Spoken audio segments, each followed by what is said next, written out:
மாவட்டத்தில் தற்போது நெல் அறுவடை ஆரம்பித்துள்ள நிலையில் இடையிடையே மழை மீண்டும் பெய்து வருவதனால் நெல்லினை பிரதான வீதிகள் உள்ளக வீதிகளில் உலரவிடுவதனால் போக்குவரத்து சீர்கேடு ஏற்பட்டுள்ளதை காண முடிகின்றது. இச்செயற்பாடானது அம்பாறை மாவட்டத்தின் நிந்தவூர், சம்மாந்துறை, கேல்முனை, நாவிதன்வெளி, நற்பிட்டிமுனை, சேனை குடியிருப்பு, சொரிக்கல் முனை, சவளக்கடை, மத்திய முகாம் ஆகிய பிரதேசங்களில் உள்ள பிரதான வீதிகள் உள்ளக வீதிகளில் இச்செயற்பாடு தொடர்கதையாகவே உள்ளது.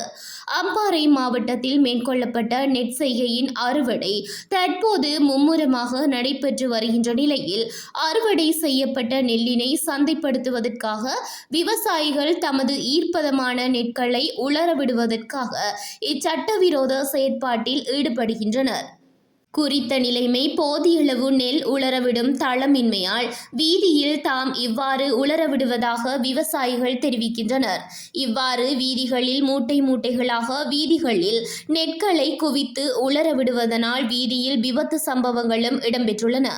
இவ்வாறு உலரவிடும் நெற்கள் ஒரு பக்க வீதியை தடை செய்து உலரவிடுவதனால் இரு போக்குவரத்து வீதி தடைப்படுவதுடன் வீண் விபத்துக்கள் ஏற்படுவதற்கும் காரணமாக உள்ளன.